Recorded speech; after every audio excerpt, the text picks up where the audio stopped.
ಕೆಲವೇ ಕ್ಷಣಗಳ ಬಾಕಿ ಉಳ್ಕೊಂಡಿದೆ ನಿರ್ಮಲಾ ಸೀತಾರಾಮನ್ ಅವರ ದಾಖಲೆಯ ಬಜೆಟ್ ಮಂಡಿಸೋದಕ್ಕೆ. ನಿರೀಕ್ಷೆಗಳು ಬೆಟ್ಟದಷ್ಟಿವೆ. ರಾಜ್ಯಕ್ಕೆ ಏನು ಸಿಗುತ್ತೆ, ಜನಸಾಮಾನ್ಯರಿಗೆ ಏನು ಸಿಗುತ್ತೆ, ಮಧ್ಯಮ ವರ್ಗದಕ್ಕೆ ಏನು ಸಿಗುತ್ತೆ, ಬಡ ಜನರಿಗೆ ಏನೇನು ಸಿಗುತ್ತೆ ಅನ್ನುವಂಥ ನಿರೀಕ್ಷೆಗಳು ಬೆಟ್ಟದಷ್ಟಿದೆ. ಇನ್ನೊಂದು ಸ್ವಲ್ಪ ಹೊತ್ತರಲ್ಲೇ ಶುರುವಾಗುತ್ತೆ. ಕೆಲವೇ ಕ್ಷಣಗಳಲ್ಲಿ ಕೇಂದ್ರ ಸಚಿವ ಸಂಪುಟ ಸಭೆಯೂ ಕೂಡ ಇದೆ. ಪ್ರಸಕ್ತ ಸಾಲಿನ ಬಜೆಟ್ ಅನುಮೋದಿಸೋಕೆ ಸಂಪುಟ ಸಭೆಯಲ್ಲಿ ಕೆಲವೊಂದಿಷ್ಟು ಚರ್ಚೆಗಳಾಗುತ್ತೆ.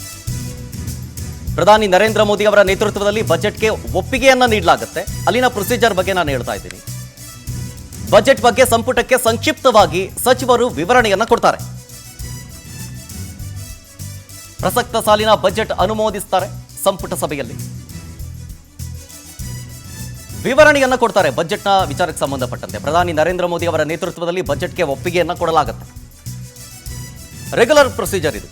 ಬಜೆಟ್ ಬಗ್ಗೆ ಸಂಪುಟಕ್ಕೆ ಸಂಕ್ಷಿಪ್ತವಾಗಿ ವಿವರಿಸೋದು ಅದೊಂದು ಪ್ರೊಸೀಜರ್. ಇದಾದ ನಂತರ ವಿತ್ತ ಸಚಿವೆ ನಿರ್ಮಲಾ ಸೀತಾರಾಮನ್ ಅವರು ತಮ್ಮ ದಾಖಲೆಯ 9ನೇ ಬಾರಿಯ ಆಯವ್ಯಯವನ್ನ ಮಂಡನೆ ಮಾಡಲಿಕ್ಕಿದ್ದಾರೆ. ಬಹಳಷ್ಟು ನಿರೀಕ್ಷೆಗಳಿದ್ದಾವೆ. ಕಳೆದ ಬಾರಿಯ ಬಜೆಟ್ ಗಾತ್ರ 50 ಲಕ್ಷ ಕೋಟಿ. ಸೊ ಈ ಬಾರಿ ಅದಕ್ಕಿಂತ ಹೆಚ್ಚಾಗುತ್ತಾ ಅನ್ನುವಂಥ ನಿರೀಕ್ಷೆ. ಜೊತೆಗೆ ಹೂಡಿಕೆ ವಿಚಾರಕ್ಕೆ ಬಂದರೆ ಇವತ್ತು ಬೆಳಗ್ಗೆನೆ ನಿಮಗೆ ಶೇರ್ ಮಾರ್ಕೆಟ್ನಲ್ಲಿ ಅಲ್ಲೋಲ ಕಲ್ಲೋಲವು ಕೂಡ ಆಗ್ತಾ ಇದೆ. ಇದ್ರ ಬಗ್ಗೆ ಡಿಸ್ಕಷನ್ ಮುಂದುವರಿಸ್ತಾ ಹೋಗ್ತೀನಿ. ನಮ್ಮ ಪವರ್ ಟಿವಿಯ ಮುಖ್ಯಸ್ಥರಾದಂಥ ರಾಕೇಶ್ ಶೆಟ್ಟಿ ಸರ್ ಕಡೆಯಿಂದ ಪ್ರಾರಂಭ ಮಾಡ್ತೀನಿ. ನನ್ನ ಸ್ನೇಹಿತರು ಅದಕ್ಕೆ ಕೆಲವು ಪ್ರಶ್ನೆ ಇತ್ತದ್ರು, ಆದ್ರೆ ನಾನು ಕ್ಲಾರಿಫಿಕೇಶನ್ ಅವಕಾಶ ಕೊಟ್ಬಿಡಿ. ಭದ್ರಾ ದಂಡೆ ಬಗ್ಗೆ ಮಾತಾಡೋದು. ಇವತ್ತು ಭದ್ರಾ ದಂಡೆ ಸುಮಾರು ವರ್ಷಗಳಿಂದ ಚರ್ಚೆ ನಡೀತಿದೆ. ಅವರು ಗೊತ್ತಿರಬೇಕು, ಎಲ್ಲರೂ ಗೊತ್ತಿದೆ. ಸೆಂಟ್ರಲ್ ವಾಟರ್ ಕಮಿಷನ್ಗೆ ಕೆಲವು ಡಾಕ್ಯುಮೆಂಟ್ ಸಬ್ಮಿಟ್ ಮಾಡಬೇಕು ನಮ್ಮ ರಾಜ್ಯ ಸರ್ಕಾರ. ಅದು ಮಾಡಿದ್ಯಾ? ಯಾಕೆ ಮಾಡಲಿಲ್ಲ?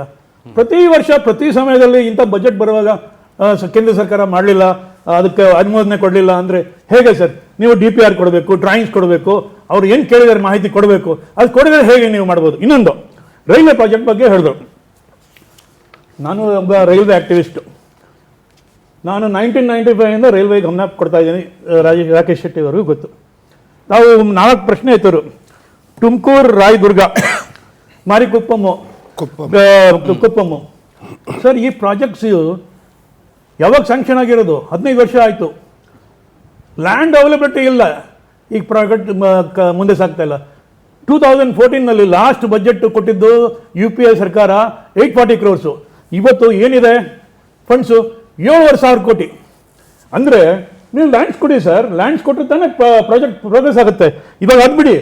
ನಮ್ಮ ಹಸನ್ ಬೆಂಗಳೂರು ದೇವೇಗೌಡರ ಕಾಲದಲ್ಲಿ 1919ನಲ್ಲಿ ಸ್ಯಾಂಕ್ಷನ್ ಆಗಿರೋ ಪ್ರಾಜೆಕ್ಟು. 1996 2015ನಲ್ಲಿ ಸದಾನಂದ ಗೌಡರು 300 ಕೋಟಿ ಕೊಟ್ಟರು ಫಸ್ಟ್ ಅವರು ಬಜೆಟಲ್ಲಿ. ಅದು 2017 ಕಂಪ್ಲೀಟ್ ಆಯಿತು. ಅಂದರೆ ಲ್ಯಾಂಡ್ ಕೊಡದೆ, ಫಂಡ್ಸ್ ಕೊಡದೆ ಹೇಗೆ ಸರ್ ಯಾವ ಪ್ರಾಜೆಕ್ಟ್ ಆಗುತ್ತೆ? ಅದ್ರ ಕಾಸ್ಟ್ ಎಸ್ಕಲೇಷನ್ ನೋಡಿ. 200-300 ಕೋಟಿ ಪ್ರಾಜೆಕ್ಟ್ ಆಗೋದು 2,000-3,000 ಕೋಟಿ ಆಗ್ತಿದೆ. ಕಾಸ್ಟ್ ಎಸ್ಕಲೇಷನ್ ನೋಡಿ. ಜನಕ್ಕೆ ಅದಕ್ಕೆ ಸಿಗ್ತಾ ಇಲ್ಲ ಸೌಲಭ್ಯ. ಸೊ ಅದಿಲ್ಲ. ಇವಾಗ ನೋಡಿ, ತುಮಕೂರು, ಚಿತ್ರದುರ್ಗ, ದಾವಣಗೆರೆ, ಅದು it will be a very short distance to Mumbai. ಅದು 20 ವರ್ಷದಿಂದ ಸಾಗ್ತಿದೆ. ಲ್ಯಾಂಡ್ ಕೊಡ್ತಾ ಇಲ್ಲ. 9,020 ಹೆಕ್ಟೇರ್ ಲ್ಯಾಂಡ್ ಇನ್ನೂ ಬಾಕಿ ಇದೆ ಸರ್. ನಾನು ಇಲ್ಲಿ ನೋಡಿ ಹೇಳ್ತಾ ಇದ್ದೀನಿ, 9,020 ಹೆಕ್ಟೇರ್ಸು. ಅಂದರೆ ಲ್ಯಾಂಡ್ ಕೊಡಿ ಸರ್. ಮೊನ್ನೆ ಸೋಮಣ್ಣ ಅವ್ರು ಗಲಾಟೆ ಮಾಡಿ ಮೀಟಿಂಗ್ ಮಾಡಿ ಅಲ್ಲಿ ತುಮಕೂರು, ರಾಯದುರ್ಗದ್ದು ಕಂಪ್ಲೀಟ್ ಮಾಡಿದ್ರು. ಆ ಕಡೆ ರಾಯದುರ್ಗದಿಂದ ಇಲ್ಲಿ ತನಕ ಕಂಪ್ಲೀಟ್ ಆಗಿದೆ. ಆಂಧ್ರ ಪ್ರದೇಶ ಬಾರ್ಡರ್ದಲ್ಲಿ, ನಮ್ಮಲ್ಲಿ ಆಗಿಲ್ಲ. ಸೊ ದಯವಿಟ್ಟು ನಿಮಗೂ ಒಂದು ರಿಕ್ವೆಸ್ಟು, ಆ ಲ್ಯಾಂಡ್ ಕೊಡಿದ್ರೆ ಆ ಪ್ರಾಜೆಕ್ಟ್ ಬೇಗ ಇದಾಗುತ್ತೆ ನೋಡಿ. ಆಮೇಲೆ ಕುರ್ಚಿ, ಹೊಸಪೇಟೆ, ಹುಬ್ಳಿ, ನೊಂಡ, ವಾಸ್ಕೋ, ಅಲ್ಲಿ ಎನ್ವಿರಾನ್ಮೆಂಟಲ್ ಇಶ್ಯೂಸ್ ಬಂತು. ಅಲ್ಲಿ ಅದು ಘಾಟ್ ಸೆಕ್ಷನ್ನಲ್ಲಿ ವೈಲ್ಡ್ ಲೈಫ್ ಬರುತ್ತೆ. ಸೊ ಅಲ್ಲಿ ಸ್ವಲ್ಪ ಸಮಸ್ಯೆ ಆಯಿತು. ಇಂಥ ಸಮಸ್ಯೆ ಇದ್ದರೆ ಇವಾಗ ಫಂಡ್ಸ್ ನೀವು ಇವತ್ತು what is the capex of railways? 2.5 lakhs crores. ಅವಾಗ 40,000 ಕೋಟಿ ಇತ್ತು. ಅಂದರೆ ಫಂಡ್ಸ್ ಕಮ್ಮಿ ಇಲ್ಲ. ಅಲ್ಲಿ ನೀವು ಸ್ಯಾಂಕ್ಷನ್ ಮಾಡಿಕೊಡಿ. ಹುಬ್ಳಿ ಅಂಕೋಲ ಈಗ ತೋರಿಸಿದ್ರು. Hubli Ankola forest and environment ಮಿನಿಸ್ಟ್ರಿಯಲ್ಲಿ ಸಿಗಾಕೊಂಡಿದೆ. ನೀವು ಅದು 1999 ಸ್ಯಾಂಕ್ಷನ್ ಆಗಿರೋದು ಕಲ್ಗಟ್ಟಿ ತನಕ ಮಾಡಿದ್ದಾರೆ. ಅಂದರೆ ಪ್ರಾಜೆಕ್ಟ್ ಹೋಗಬೇಕು ಅಂದರೆ ಅದು ಸ್ಯಾಂಕ್ಷನ್ ಆಗಬೇಕು. ರಾಜ್ಯ ಸರ್ಕಾರ ಕೈ ಜೋಡಿಸ್ಕೋಬೇಕು. ಇಲ್ಲದ್ರೆ ಹೇಗೆ ಮುಂದೆ ಹೋಗ್ತಾರೆ ಸರ್? ಹೇಳಿ ಸರ್. ಇಲ್ಲ, ಈಗ ಸಾಹೇಬ್ರು ರೈಲ್ವೆ ಬಗ್ಗೆ ಭಾಳ ಆಳವಾಗಿ ಹೋಗಿದ್ದಾರೆ. ಈಗ ಬಾಗಲಕೋಟೆ, ಕುಡ್ಚಿ ವಿಚಾರಕ್ಕೆ ಬಂದರೆ 1,649 ಕೋಟಿ ರೂಪಾಯಿ ಬಾಕಿ ಇದೆ ಸರ್. ನೀವು ಹಣ ಕೊಡೋದ್ರಲ್ಲಿ ಕೊಟ್ಟಿಲ್ಲ. ಹೊಸಕೋಟೆ, ವಾಸ್ಕೋ ಇದರಲ್ಲಿ 3,692 ಕೋಟಿ ರೂಪಾಯಿ ಕೇಂದ್ರ ಸರ್ಕಾರ ಬಾಕಿ ಉಳಿಸ್ಕೊಂಡಿದೆ. ಮತ್ತೆ ಕಡೂರು ಸಕಲೇಶ್ಪುರ 825 ಕೋಟಿ ಬಾಕಿ ಇದೆ. ಕುಪ್ಪಂ ಮಾರಿಕೊಪ್ಪಂ 296 ಕೋಟಿ ಇದೆ. ನಾವು ಅಕೌಂಟ್ ನಂಬರ್ ಅಲ್ಲಲ್ಲ, ಸರ್, ಈಗ ಅವ್ರು ಹೇಳ್ಬೋದು ನೀವು account number ಕೊಡಿ, ಅವ್ರು ಹೇಳ್ತಾರೆ ದುಡ್ಡು ರೆಡಿ ಇದೆ, ರೈತರಿಂದ ಪಡಿಬೇಕು. ದುಡ್ಡು ರೆಡಿ ಇದೆ. ಹಣ ಮುಖ್ಯ ಅಲ್ವಾ ಸರ್? ಅಲ್ಲ ನಾನು ನಿಮ್ಗೆ ಹೇಳ್ತಿದ್ದೀನಿ, ಅವರು ಒಂದು ಬಿಜೆಪಿ ಅವರಿಗೆ ಮಾತಾಡಿದ್ರು, ಅವ್ರ ಹತ್ರ ದುಡ್ಡು ರೆಡಿ ಇದೆ, ದುಡ್ಡು ಇವತ್ತು ಬೇಕಾದ್ರೆ ನಾಳೆ ಬೇಕಾದ್ರೆ ರಿಲೀಸ್ ಮಾಡ್ತಾರೆ. ನೀವು ಅಕೌಂಟ್ ನಂಬರ್ ಕೊಟ್ಟಿಲ್ಲ ಅಂದ್ರೆ ಅವ್ರು ಎಲ್ಲಿ ಲ್ಯಾಂಡ್ ಉದಾಹರಣೆ ಭದ್ರಾ ವಿಚಾರನ ಅವ್ರು ತಾಂಡ್ರು ಸರ್. ರಾಜಕೀಯ ಏನ್ ಬೇಕಿರೋ ಮಾತಾಡ್ಲಿ, ಜಮೀನು ಲ್ಯಾಂಡ್ ಆಗಿದೆ, ಅವರು 23ರ ಬಜೆಟ್ ಅಲ್ಲಿ 5,300 ಕೋಟಿ ರೂಪಾಯಿ ಘೋಷಣೆನೂ ಆಗಿದೆ. ಬೆಡಿಪಲ್ ರಿಂಗ್ ರೋಡ್ಗೆ 3,000 ಕೋಟಿ ಘೋಷಣೆ ಆಗಿದೆ. ಕೆರೆಕಟ್ಟೆ ಅಭಿವೃದ್ಧಿಗೆ 3,000 ಕೋಟಿ ಘೋಷಣೆ ಆಗಿದೆ. ಎಲ್ಲಿ ಕೊಟ್ಟಿದ್ದೀರಾ? ನೀವು ನಾಡಿಗೆ ಅನ್ಯಾಯ ಮಾಡ್ತಾ ಇರೋದ್ನ ಗಂಟೆ ಪಕ್ಷ ಬಿಜೆಪಿ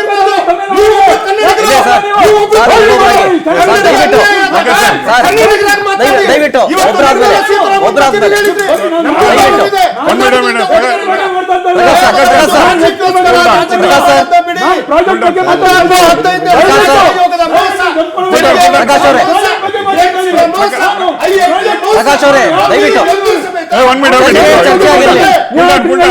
ಜಗತ್ತಿಗೆ ಗೊತ್ತಿದೆ ಸರ್. ಆಯ್ತು, simple question sir. Narendra Modi ಅವರು ನಿಮ್ಗೂ ಕೊಡ್ತೀವಿ. ಷೇರುಪೇಟೆಯಲ್ಲಿ ಕಲ್ಲಣ ಸೃಷ್ಟಿಯಾಗಿದೆ. ಬಜೆಟ್ ಶುರುವಾಗೋದಕ್ಕೂ ಮುಂಚೆನೆ ನಾನು ಹೇಳ್ತಾ ಇದ್ದೆ ಆಗ್ಲೇನೆ, ಷೇರುಪೇಟೆಯಲ್ಲಿ ಅಲ್ಲೋಲ ಕಲ್ಲೋಲ ಅಂತ ಚಿನ್ನ ಬೆಳ್ಳಿ ದರ ಭಾರಿ ಅಮೌಂಟ್ ಅಲ್ಲಿ ಕುಸಿತ ಆಗಿದೆ. ಭಾರಿ ಕುಸಿತ ಆಗಿರೋದು. ಬಜೆಟ್ ಮಂಡಿಸೋದಕ್ಕೆ ಇನ್ನೂ 1 ಅವರ್ ಬಾಕಿ ಉಳ್ಕೊಂಡಿದೆ. ಈ ಟೈಮ್ನಲ್ಲೇ ಷೇರುಪೇಟೆಯಲ್ಲಿ ಅಲ್ಲೋಲ ಕಲ್ಲೋಲ, ಚಿನ್ನ ಬೆಳ್ಳಿ ದರ ದಾಖಲೆಯ ಮಟ್ಟದಲ್ಲಿ ಕುಸಿತ ಆಗಿರೋದು. ಈ ಹಿಂದೆ 1,000 2,000 ಜಾಸ್ತಿ ಆಗ್ತಾ ಇತ್ತು. ಈಗ 10 ಗ್ರಾಮ್ಗೆ 9,000 ರೂಪಾಯಿ ಇಳಿಕೆ ಆಗಿರೋದು. ದಾಖಲೆಯ ಮಟ್ಟದಲ್ಲಿ ಕುಸಿತ. ಕೆಜಿಗೆ ಬೆಳ್ಳಿ 27,000 ರೂಪಾಯಿ ಕುಸಿತ ಆಗಿದೆ. ನಿಜಕ್ಕೂ ಇದು ಷೇರುಪೇಟೆಯಲ್ಲಿ ತಲ್ಲಣ. ಅದು ಕೂಡ ಇನ್ನು ಬಜೆಟ್ ಮಂಡಿಸೋದಕ್ಕೆ 1 ಅವರ್ ಬಾಕಿ ಉಳ್ಕೊಂಡಿದೆ. ರಾಕೇಶ್ ಸರ್, ಇದನ್ನೇ ನಾನು ಆಗ್ಲೇ ಪ್ರಸ್ತಾಪ ಮಾಡ್ತಾ ಇದ್ದೆ. ಕಾಮನ್ ಪರ್ಸನ್ ಒಂದು ಹಾಡಿದೆ, ತುತ್ತು ಅನ್ನ ತಿನ್ನೋಕೆ, ಬೊಗಸೆ ನೀರು ಕುಡಿಯೋಕೆ, ಅಂಗೈಯಗಲ ಬಟ್ಟೆ ಸಾಕು ಮಾನ ಮುಚ್ಚೋಕೆ ಅಂತ. ಅವನಿಗೆ ಅದಾನಿದ್ದು, ಅಂಬಾನಿದ್ದು, ವೇದಾಂತದ್ದು ಎಷ್ಟು ಇಂಪ್ರೂವ್ ಆಗಿದೆ, GDP ಎಲ್ಲಿಗೆ ಹೋಗಿದೆ ಅವನಿಗೆ ಗೊತ್ತಿಲ್ಲ. ಪರ್ ಕ್ಯಾಪಿಟಲ್ ಇನ್ಕಮ್ ಎಷ್ಟು ಹೋಗಿದೆ ಅವನಿಗೆ ಗೊತ್ತಿಲ್ಲ. What is this expectation? ನನಗೆ ಡೈಲಿ ಜೀವನ ಬೇಕು, ನಾನು ದುಡಿಲಿಕ್ಕೆ ಒಂದು ಅವಕಾಶಕ್ಕೆ ಒಂದು ಉದ್ಯೋಗ ಅವಕಾಶ ಕಲ್ಪಿಸಿಕೊಡಿ, ನಾನು ಒಬ್ಬ ಸಾಮಾನ್ಯನಾಗಿ ಮರ್ಯಾದಸ್ಥನಾಗಿ ದುಡಿದು ಬಿಟ್ಟು ತಿಂತೀನಿ ಅನ್ನುವ ಬೇಡಿಕೆ ಅಷ್ಟೇ ಇರೋದು. Very simple. ಅವನು ಸ್ಮಾರ್ಟ್ ಸಿಟಿ ಕೇಳಲ್ಲ, ಅವನು ಮೆಟ್ರೋ ಕೇಳಲ್ಲ, ಅವನು ಬೆಂಗಳೂರು ಪಕ್ಕ ಇನ್ನೊಂದು ಏರ್ಪೋರ್ಟ್ ಬೇಕಂತ ಕೇಳಲ್ಲ. You will not ask anything. ನನಗೆ 4 ವೇ ಹೈವೇ ಮಾಡಿ ಬುಲೆಟ್ ಟ್ರೈನ್ ಕೊಡಿ ಅಂತ ಕೇಳಲ್ಲ. ಸ್ಟಿಲ್ ನಾವು ಜಗತ್ತಿನ ಅತಿ ಡೆವಲಪ್ಡ್ ಕಂಟ್ರಿಗಳೆಲ್ಲ ಹಾದಿಯಲ್ಲಿ ಹೋಗ್ತಾ ಇದ್ದೀವಿ ಅಂತ ಹೇಳಿದ್ರು ಕೂಡ ನಮ್ಮ ಮಿನಿಮಮ್ ಎಕ್ಸ್ಪೆಕ್ಟೇಷನ್ ಜನಗಳದು ಇವತ್ತು ಅದೇ ಇರೋದು. ನೀವು ಯಾವ ಯೋಜನೆಗಳನ್ನು ಮಾಡಿ, but still is expecting same. ನನ್ನ ಮಕ್ಕಳನ್ನು ಒಂದು ಒಳ್ಳೆ ಎಜುಕೇಷನ್ ಕೊಡಬೇಕು, ನನ್ನ ಫ್ಯಾಮಿಲಿಗೆ ಒಂದು ಒಳ್ಳೆ ಹೆಲ್ತ್ ಇರಬೇಕು. That is what most expected things where we failed. ಈಗ ಗ್ಯಾರಂಟಿಗಳ ವಿಷಯಕ್ಕೆ ಬಂದಾಗನೂ ಕೂಡ ನಾವು ಬಿಕ್ಕಾಬೆಟ್ಟೆ ತಿರುಗಲಿಕ್ಕೆ ಫ್ರೀ ಟ್ರಾನ್ಸ್ಪೋರ್ಟಲ್ಲಿ ಕೊಡಿ ಅಂತ ಯಾರು ಕೇಳಲ್ಲ. ದಟ್ ಇಸ್ ಎಲ್ಲಿ ಕೊಡಬೇಕಿತ್ತು ಅಲ್ಲಿ ಕೊಟ್ಟಿಲ್ಲ ಅನ್ನುವ ಕನ್ಸರ್ನ್ ಬಿಟ್ಟರೆ ಯಾರಿಗೆ ಕೊಡಬೇಡ ಅಂತ ಯಾರು ಹೇಳಲ್ಲ. ಯಾರಿಗೆ ಕೊಡಬೇಕು ಅವರಿಗೆ ಮಾತ್ರ ಕೊಡಿ ಅಂತ ಕೇಳೋದು. ಸಾಫ್ಟ್ವೇರ್ ಕಂಪನಿಯಲ್ಲಿ 1.5 ಲಕ್ಷ ಸಂಬಳ ತಗೊಳ್ಳುವ ಒಬ್ಬರಿಗೂ ಫ್ರೀ ಬಸ್ಸು ಅಗತ್ಯ ಇಲ್ಲ ಅಂತ ಹೇಳೋದು. ಅಗತ್ಯ ಇಲ್ಲದ ಕಡೆ ಹಾಕುವುದಕ್ಕಿಂತ ಅಗತ್ಯ ಇದ್ದವನಿಗೆ ಕೊಟ್ಟರೆ ಆರ್ಥಿಕತೆಯೂ ಸರಿ ಇರುತ್ತೆ, ಯಾರು ನೀಡಿ ಪರ್ಸನ್ ಇರುತ್ತೆ ಅವನಿಗೆ ತಲುಪುತ್ತೆ ಅನ್ನುವ ಕನ್ಸರ್ನ್. ಐ ಥಿಂಕ್ ಆರ್ಥಿಕ ಸಮೀಕ್ಷೆಯಲ್ಲಿ ಅದನ್ನೇ ಹೇಳಿದೆ. ಈ ಗ್ಯಾರಂಟಿಗಳು ಈಗ ನಿಮಗೆ ಮೈಸೂರು ಪಾಕ್ ಥರ ಅನಿಸ್ಬೋದು, ಇದರಿಂದ ಶುಗರ್ ಬರುತ್ತೆ, ಈ ಜಾಸ್ತಿ ತಿಂತಾ ಹೋದ್ರೆ ಇನ್ನೊಂದು ದಿನ ಶುಗರ್ ಟ್ಯಾಬ್ಲೆಟ್ ತಗೊಳ್ಬೇಕಾಗತ್ತೆ ಅಂತಾನೆ ಹೇಳಿರೋದು. ಒಂದ್ ಸೆಕೆಂಡ್, ಒಂದು ಅಪ್ಡೇಟ್ ಇದೆ ಸರ್. ಕೇಂದ್ರ ಬಜೆಟ್ಗೆ ಅನುಮೋದನೆಯನ್ನ ಪಡ್ಕೊಂಡಿದ್ದಾರೆ ವಿತ್ತ ಸಚಿವೆ ನಿರ್ಮಲಾ ಸೀತಾರಾಮನ್ ಅವರು. ಈ ವರ್ಷದ ಬಜೆಟ್ ಅಂದ್ರೆ 2026ರ ಬಗ್ಗೆ ಸಂಕ್ಷಿಪ್ತವಾಗಿ ಕ್ಯಾಬಿನೆಟ್ನಲ್ಲಿ ವಿವರಣೆಯನ್ನು ಕೊಟ್ಟಿದ್ದಾರೆ ನಿರ್ಮಲಾ ಸೀತಾರಾಮನ್ ಅವರು. ಪ್ರಧಾನಿ ಮೋದಿ ಅವರ ನೇತೃತ್ವದಲ್ಲಿ ಕೇಂದ್ರ ಸಚಿವ ಸಂಪುಟ ಸಭೆ ನಡೀತಾ ಇದೆ. ಆ ಸಭೆಯಲ್ಲಿ ವಿವರಣೆಯನ್ನ ಕೊಟ್ಟು ಬಜೆಟ್ ಬಗ್ಗೆ ಅನುಮೋದನೆಯನ್ನ ಪಡ್ಕೊಂಡಿದ್ದಾರೆ ವಿತ್ತ ಸಚಿವೆ ನಿರ್ಮಲಾ ಸೀತಾರಾಮನ್ ಅವರು. ಕೇವಲ ಇನ್ನೊಂದು ಸ್ಟೆಪ್ ಬಾಕಿ ಉಳ್ಕೊಂಡಿರೋದು ಮಂಡನೆ ಮಾಡುವಂಥದ್ದು. ಯಾಕೆ ಸರ್ ಹೇಳ್ತಾ ಇದ್ರಿ, ನಾನು ಒಂದಷ್ಟು ದುಡಿದ್ರೆ ನನ್ನ ಜೇಬಲ್ಲಿ ಒಂದಷ್ಟು ಅಮೌಂಟ್ ಸೇವ್ ಆದರೆ ನನಗೆ ನಾನು ಅದನ್ನೇ ಎಕ್ಸ್ಪೆಕ್ಟ್ ಮಾಡ್ತೀನಿ. ಎಕ್ಸಾಕ್ಟ್ಲಿ. ಐ ಥಿಂಕ್ ಇವತ್ತಿನ ಏನಾದರೂ ಬಜೆಟ್ ಅಲ್ಲಿ ಮೋಸ್ಟ್ ಕನ್ಸರ್ನ್ ಎಲ್ಲರಿಗಂದ್ರೆ ಬೆಲೆ ಏರಿಕೆ ಇಳಿಯುತ್ತಾ, ಎಂಪ್ಲಾಯ್ಮೆಂಟ್ ಜನರೇಷನ್ ಆಗುತ್ತಾ. ಈಗ ಚಿನ್ನ ಬೆಳ್ಳಿ ಬಗ್ಗೆ ನಾವು ಮಾತಾಡ್ತಾ ಇದ್ವಿ. ಚಿನ್ನ ಬೆಳ್ಳಿ ಬಿಡಿ, ಇವತ್ತು ಪಾಪದವರು ಹೋಗಿ ಒಂದು ತಾಳಿ ತಗೊಳ್ಳೋ ಸ್ಥಿತಿಯಲ್ಲೂ ಇಲ್ಲ, ಮೂಗುನತ್ತು ತಗೊಳ್ಳೋ ಆಗಿಲ್ಲ, ಕಾಲುಂಗುರ ಬೆಳ್ಳಿದ್ದು ತಗೊಳ್ಳೋ ಪರಿಸ್ಥಿತಿಯಲ್ಲಿ ಇವತ್ತಿಲ್ಲ. ಮದುವೆ ಮಾಡೋದು ಬಿಟ್ಬಿಡಿ, ಅಲ್ಲಿಗೆ ಸ್ಥಿತಿ ತಲುಪಿದೆ. ಪೆಟ್ರೋಲು ಗಾಡಿ ತಗೊಬೋದು, ಪೆಟ್ರೋಲ್ ಹಾಕ್ಲಿಕ್ಕೆ ದುಡ್ಡಿಲ್ಲ.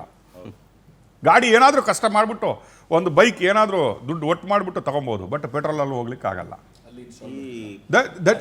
That is what I am addressing today.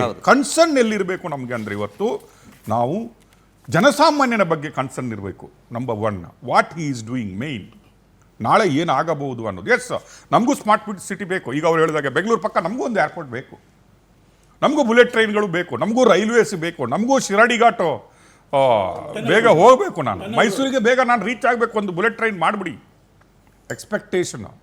ಈಗ ಸರ್ ಹೇಳಿದಂಗೆ GST ಯಲ್ಲಿ ಪರಿವರ್ತನೆ ಆದ ನಂತರ revenue collection is also deducted.